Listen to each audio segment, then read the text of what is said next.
Porque eu disse a vocês que, embora o clima no Brasil tivesse mais ameno, embora a gente tivesse essa impressão que o Xandão tinha menos meios de ação, que estava havendo alguma reação do Senado, etc., eu sempre digo para vocês, e tenho sido muito franco em dizer que a situação, a ditadura do Brasil vai piorar antes de melhorar. E, aliás, essa frase não é nem minha, é do próprio Alexandre, que disse que as coisas iam piorar antes de melhorar. Agora, existe um grupo maluco, né, de gente dizendo que, não, aquela coisa ali da censura estabelecida no final do ano, aquilo ali foi uma coisa de momento, mas agora as coisas vão voltar à normalidade, né? Tem um grupo que diz há uma costura para o Alexandre voltar atrás um pouco, tirar o pé. Eu conversei com um deputado, amigo meu de Centrão, que muito antes da minha atividade jornalística, uma pessoa bem de centro mesmo. Ele fala, não, Paulo, tem até que ver se não dá para recorrer esse negócio das suas redes, que agora é um novo momento, aquilo foi coisa do passado. O Estadão, né? O Estadão publica o editorial, obrigado, Alexandre, por tudo, mas agora é hora das coisas voltarem à normalidade. A Carmen Lúcia, não, vai suspender a liberdade de expressão só um pouquinho, daqui a pouco a gente volta. E eu vejo essas coisas e fico pensando, onde é que as pessoas estão com a cabeça? Onde é que esse povo está com a cabeça? O Brasil é, de fato, o país do deixa-de-cismo, é uma força poderosa de verdade, o deixa-de-cismo. Mas é claro que o Alexandre não vai parar, meu Deus do céu. Quando é que vocês viram um ditador abrir mão do poder? Voluntariamente? Digam um. Agora eu já fiz o que eu precisava, agora vou devolver o país à democracia. O Império Romano voltará a ser república. Cara, os únicos que fizeram esse negócio foram os militares brasileiros, justamente porque não eram ditadores. Meu avô, por exemplo, já entrou sem AI-5, deu anistia ampla, geral e restrita, convocou eleições diretas, governou sem censura, transferiu o poder pacificamente para os civis e tinha muito mais liberdade durante o governo, segundo o Globo, ditador Figueiredo, do que você tem hoje. E por quê? Porque ele não era ditador. Agora, aqueles que achavam que o Alexandre e companhia iam parar na eleição do... vai parar na eleição do Lula. Não, depois na posse do Lula. Não, depois... Agora que o Bolsonaro está inelegível, ele vai parar. Não, agora que ele responsabilizou os caras do 8 de janeiro, ele vai parar. Essas pessoas, desculpa, vocês estão de porre. Só podem estar de porre. Porra, nas últimas semanas a coisa tem piorado muito. Novo bloqueio de todas as minhas redes sociais, novo bloqueio das redes sociais do Monarca. Vamos receber o Monarca aqui daqui a pouco. Vejam só, eu não dei essa notícia aqui no programa porque eu estava em Washington, justamente denunciando a ditadura brasileira quando ocorreu, mas invadiram o gabinete da casa do líder da oposição na Câmara. O gabinete é a casa. Eu estou falando do deputado Carlos Jordi com base em nada. Uma mensagem de um cara que sequer estava lá no 8 de janeiro. Apesar da foto adulterada que o Jornal Nacional veiculou, dizendo que ele estava lá no 8 de janeiro, imprensa, né, fazendo fake news, Jornal Nacional botando foto adulterada. Aí o cara chamou o Carlos Jordi de meu líder. Tem que achar graça, né? Todo garçom de bar vai preso agora pela Polícia Federal. Ô, meu líder, traz aí um chopp para mim, por favor. Capitão! Chamar de capitão é evidência de envolvimento das Forças Armadas. Deixa eu interromper o seu vídeo só um pouquinho, mas é porque em dezembro fez um ano que as minhas redes sociais foram bloqueadas no Brasil, que todas as minhas contas bancárias foram congeladas, que meu passaporte foi cancelado e que uma multa foi imposta a mim por cada vez que eu falar. E tudo por ordem do Alexandre. Mas até hoje eu não recebi nenhum tipo de comunicação e nem sei do que eu sou acusado.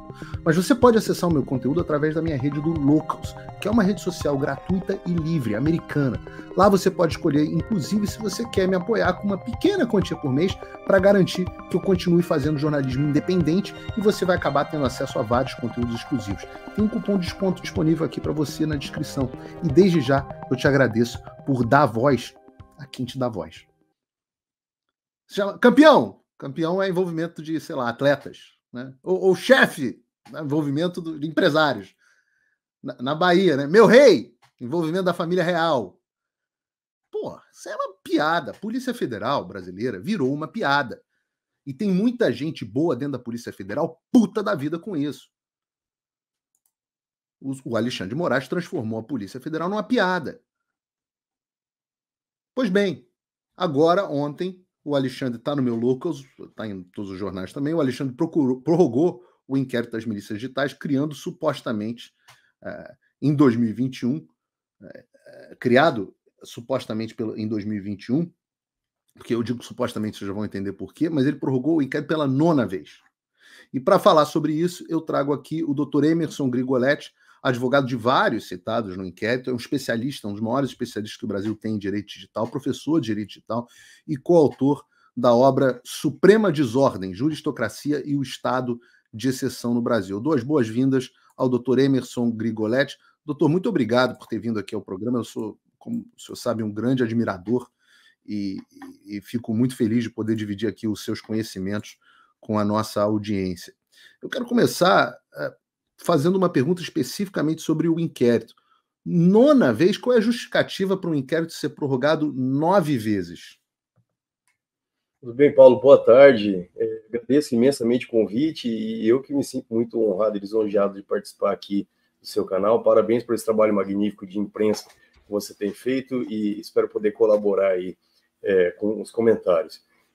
Paulo, eu vou trazer à baila, né? Acho que a gente pode tratar desse assunto, se é que isso pode ser tratado de forma exclusivamente jurídica, né? Porque a verdade é que esses inquéritos transformaram, né? Foi, na verdade, abandonada a questão jurídica e está sendo tratado com política no meio jurídico, né? Na mais importante corte do país. Eu confesso para você, né, que não estou surpreso com essa prorrogação, nem com os termos da decisão, porque é algo que já vem acontecendo desde 2019. Isso começou lá atrás com o inquérito 4781, inquérito das fake news, que tinha um objeto determinado, que era identificar injúria, calúnia e difamação contra os ministros e familiares, né? E isso acabou se desenvolvendo em uma série de outros inquéritos, né? E agora mais um, né? Aliás, mais um não, né, Paulo? Não sei se o pessoal notou, mas eu fiz uma análise do despacho, parece que sobreveio agora mais 6 inquéritos, né, dentro desses outros inquéritos, né?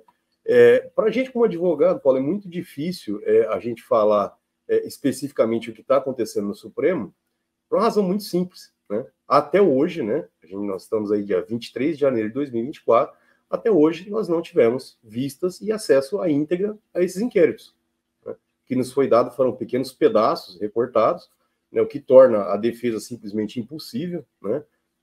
E quando vem esse tipo de despacho é mais absurdo ainda, porque para você ver, a gente fica sabendo, Paulo, desses despachos através da imprensa, né? Tem que ter o mínimo de respeito com o advogado, de intimar o advogado, dizendo que há uma decisão, né? Enfim, fica uma situação teratológica mesmo, né? Porque a gente não tem ciência das coisas, tem os andamentos, toda vez que acontece alguma coisa, a gente fica sabendo através da imprensa, né? Aí imediatamente o cliente liga, olha, o que está acontecendo? Eu falo, não sei, não fui intimado. Então, assim, é um constrangimento quase diário, né? E nós vivemos isso desde 2020, pelo menos. O primeiro inquérito foi lá instaurado em 2019, mas a partir de 2020, que ele se desmembrou, vamos dizer assim, né? Começou a ir atrás dos influenciadores, jornalistas, enfim, uma série de pessoas, e a situação é essa, né? E eu fiz uma análise, inclusive, um pouco mais profunda para entender do que se trata esse despacho. Então, o primeiro ponto que me deixou, nesse ponto, surpreso, foi descobrir que nós temos ali outros inquéritos que foram abertos, né? E aí eu vou até explicar para o pessoal entender, tentar ser o mais simples possível. Até porque eu já perdi a conta de quantos inquéritos para tratar da mesma coisa, correlatos existem, né? Que vão desde das fake news até os filhotes do 8 de janeiro. Sim. Então, começa por aí, Paulo. Se você me perguntar, eu também não sei. E eu não sei por quê, porque eu não tenho acesso à íntegra, né? A gente nunca foi lá, para começar, uma situação bizarra, porque os processos no Brasil, desde 2006, né, já tinha essa lei, que era a Lei de Processo Eletrônico, a 11.419, ela tinha instituído processos eletrônicos, né? Mas ela foi, a implantação mesmo nos tribunais foi a partir de 2010, 2011 ali. Então, em regra, todos os processos são eletrônicos, né? Ficou alguns processos físicos, em que haveria um processo de digitalização posterior, porém, de forma totalmente surpreendente, todos esses procedimentos que tramitam no Supremo são físicos, ou seja, em papel. Né? Não tem como entrar no sistema, acessar e verificar. Então, praticamente todos eles são físicos. Então, o que torna a defesa mais difícil, né? Inclusive violando uma lei simples, né? Que já tinha institucionalizado ali, instituído o processo eletrônico. Então, esse é o primeiro ponto que é crítico, porque a gente acaba tendo toda uma intercorrência, né? Eu tenho que contratar um correspondente em Brasília, a gente tem os parceiros, enfim, a gente tem que se socorrer. A pessoa que mora distante é obrigada a ter esse tipo de procedimento e mais um gasto. Então, tem que contratar um advogado em Brasília para que ele consiga. Ou a gente, às vezes, vai pessoalmente para tentar ter essas vistas. Então, o que acontece? Quantidade de inquéritos, a gente não sabe, a gente estima alguns, né? E uma coisa que é interessante, Paulo, é que assim, os inquéritos eles começam com uma nomenclatura. Você pode ver que no despacho, está mencionando, até vou fazer uma pequena análise jurídica aqui desse despacho, né? O que ele diz? Que o presente inquérito 4874, o que é o inquérito 4874? É o inquérito que ele falou, que ele intitulou, que era o das milícias digitais, né? Que era para apurar o quê? Suposta atuação de núcleos de produção, publicação, financiamento político absolutamente semelhantes àqueles identificados no inquérito 4781. O 4781 é o inquérito das fake news, a mãe de todos esses inquéritos, né? Então, depois dele veio esse 4874, veio o 4828, que é o inquérito dos atos antidemocráticos, e aí a coisa começou a ficar nebulosa, porque começou a explodir um monte de INC isso, INC aquilo. Muitos desses casos a gente não tem acesso à íntegra, e para piorar ainda a situação, começou a surgir umas PETs. Né? Emerson, mas o que é isso? Bom, aparentemente, né, a gente não sabe, porque eu não tive acesso à íntegra até o momento, essas PETs seriam como se fossem subprocessos, né, anexados ali a esses principais. Então, foi mencionado, inclusive, no despacho, que a determinação de prorrogação é justamente porque haveria diligências a serem realizadas ainda, né? Aparentemente, né, conforme consta lá, no inquérito 4781, no inquérito 4874, que é das milícias digitais, e aí aparecem os novos inquéritos, né, que é o 4.920 até o 4.923, né, 4.921, 4.922, 4.923, bem como a PET 11.108 ABIN, é o que está indicando. Emerson, o que são esses inquéritos? Bom, pela imprensa, absurdamente, a gente ficou sabendo que, aparentemente, essas PETs são os subprocessos, vamos dizer assim, que iam apurar, que separou, né, as pessoas que foram presas do dia 8, com as pessoas que foram, que ainda estão soltas da situação do dia 8, outro para apurar as pessoas autores intelectuais, um outro para apurar os financiadores, enfim, fica tudo separado, né? E eu estou supondo isso com base no que eu vi pela imprensa, né? Porque, como advogado, infelizmente, nenhum advogado conseguiu. Converso, inclusive, com os outros colegas, doutor, conseguiu alguma coisa? Emerson, está do mesmo jeito, a situação é a mesma, a gente fica nessa situação. Então, a surpresa maior desse despacho foi justamente essa situação, né, de ter outros ali inquéritos, outras petições, né, PET, né, que estão tramitando conjuntamente ali. E a justificativa foi simplesmente, de forma muito sucinta, de que precisariam concluir diligências, né? Só que é o seguinte, Paulo, como que seria no Brasil, né, até 2002, né, 2002, quando eu me formei, o Brasil funcionava assim, pelo menos o Código Penal, foi isso que eu aprendi na faculdade. Devo estar tremendamente enganado ou sou extremamente incompetente. Mas qual que é a regra geral? O prazo de tramitação de um inquérito para réu preso é de 10 dias para concluir o inquérito. Essa é uma pergunta que eu tinha, justamente sobre esse Estatuto do Direito, né? E nós temos réus presos desses inquéritos. Exatamente. Aí começa a primeira, né? A primeira não, né? Mais uma das várias, né?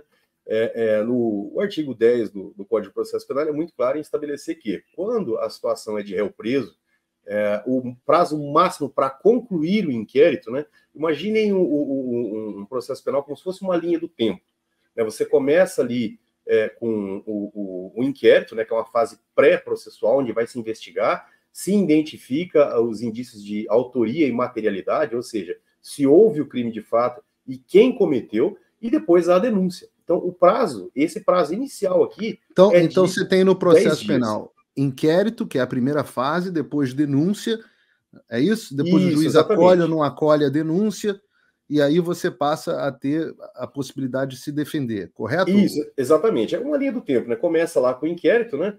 Vem lá com o inquérito, que tem um prazo de 10 dias, se for réu preso. Se o réu estiver solto, o prazo máximo é 30 dias. Obviamente, né, na prática, a gente sabe que existe uma flexibilização, que às vezes até prorrogado um pouco mais, 60, 90 dias, acontece, é bem comum, porque de fato, às vezes tem diligência, às vezes precisa fazer uma perícia, uma arma para identificar digital, enfim, apurar uma escuta telefônica, mas não é o caso desses inquéritos, né, porque eu acho que 4 anos, mais de 4 anos, né, a gente já está ali fazendo, aliás, já fez, né, a gente já fez ali praticamente já bodas, né, desses inquéritos, enfim, é um prazo totalmente que extrapola legalmente qualquer tipo de justificativa para ser prorrogado dessa forma. Então, de qualquer maneira, se fosse réu preso, 10 dias. Para o réu onde foi decretada prisão preventiva ou o réu preso, 30 dias, né? Para o caso de prisão preventiva, 30 dias contados a partir da prisão preventiva. Então, o prazo máximo seria esse. Vamos colocar que geralmente tem 1, 2 prorrogações. Paulo, em média, correto, né, legalmente falando, seria a gente ter uma flexibilização aí de no máximo até 90 dias, né? Vamos extrapolar aí 6 meses, né? Para dizer que já é muito, né? Isso conforme a norma, né, do Código de Processo Penal, né? Conforme o que eu havia estudado, mas parece que isso foi totalmente flexibilizado. O que muitas vezes os juízes fazem e autorizam essa prorrogação é o que está disposto no parágrafo 3º desse artigo 10, que ele diz que quando o fato de difícil elucidação, pode sim, no caso, a autoridade policial requerer ao juiz a devolução para que sejam realizadas determinadas diligências para concluir, né? E aí a gente aponta outro ponto, né? Porque pela lei, pela norma penal, a autoridade policial requer ao juiz, né? No caso aí está sendo feito de ofício pelo próprio Alexandre de Moraes, ou seja, ele também, além de vítima, além de acusador e além de julgador, ele também figura com total poder de polícia, né? Então ele figura, ele tendo todas as prerrogativas, inclusive, de ele próprio determinar essas diligências, né? Mas não faz muita diferença, porque ele tem uma Polícia Federal com um delegado sempre à disposição dele, que é basicamente um capacho dele, né? Faz o que ele manda e eu brinco que é o Chaves vendendo churros para si mesmo. Ele senta do outro lado da barraquinha, aceita um churros, aí vai lá e faz o papel. Sim, aceito, sim, senhor, quero 3. O Alexandre de Moraes com a Polícia Federal. Agora, esse inquérito, doutor Emerson, como você estava falando, né? O primeiro foi o das fake news, que, se eu não me engano, foi aquele da reportagem que nasce com o Dias Toffoli, com uma reportagem da Cruzoé, né? Falando sobre o amigo do meu amigo, aquela história onde a Cruzoé é censurada no início, a imprensa cria um escarcéu, etc, etc, e o Dias Toffoli bota o Alexandre de Moraes lá como relator. Depois esse inquérito se transformou, parece que é um inquérito no qual dizem que eu estou. Eu digo dizem porque, como o senhor sabe, até hoje não recebi nenhuma decisão ou notificação. Mas esse das milícias digitais, no entanto, salvo meu engano, me corrija aqui se eu estiver errado, ele nasce como inquérito dos atos antidemocráticos. E quando a PGR, acho que na figura ainda do Augusto Aras, diz que o inquérito tem uma série de problemas e que, portanto, a PGR não ia participar, o Alexandre determina o fechamento e abre um outro, que é esse das milícias digitais, de ofício, imediatamente, logo em seguida. Estou correto ou estou errado? Isso, exatamente, Paulo. E a partir disso, a grande dificuldade de compreensão disso é isso, porque se abrem novos inquéritos, né? E desses inquéritos viram como se fosse a raiz de uma árvore mesmo, né? Começam a pipocar essas PETs, essas benditas dessas PETs que são subprocessos vinculados a esse principal, né? Então, a defesa é impossível, Paulo. É a mesma coisa de eu pegar e eu te dar uma obra lá completa do Senhor dos Anéis e eu vou falar, olha, tem 3 tomos aqui, né, 3 volumes, eu vou te dar 40 folhas aqui, né, e é isso aí que você tem que ver, e você se vira para entender a história. Isso torna a defesa totalmente impossível, só para você ter uma dimensão do quão absurdo isso é. Ô Paulo, a decisão, inclusive, essa decisão de prorrogação, ela afronta até o próprio dispositivo legal que justifica ela ser implementada. Por quê? O ministro Alexandre de Moraes ele colocou que a prorrogação ela seria feita por força do artigo 230-C do regimento interno do STF, né? Mas o que diz esse artigo lá, né? O 230-C? Ele diz o seguinte, vou até ler para você, só para você entender.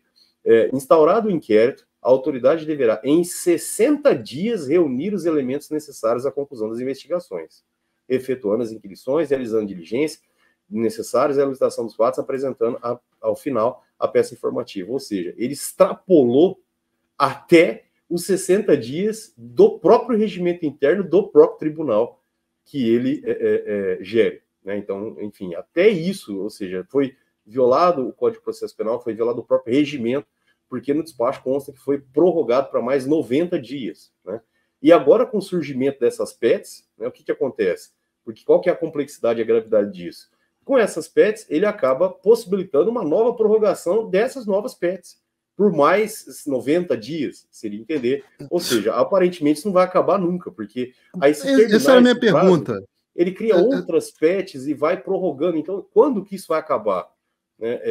Esse que é o grande problema, né? Porque fica simplesmente insuportável, né? E detalhe, tá, Paulo? O parágrafo 2º desse artigo 230 do regimento, ele diz o seguinte, que todos os que houver requerimentos de busca e apreensão, quebra de sigilo telefônico, bancário, fiscal e telemático, interceptação telefônica, entre outras medidas que são invasivas, nessas medidas mais drásticas, elas deveriam ser processadas em autos apartados e sob sigilo.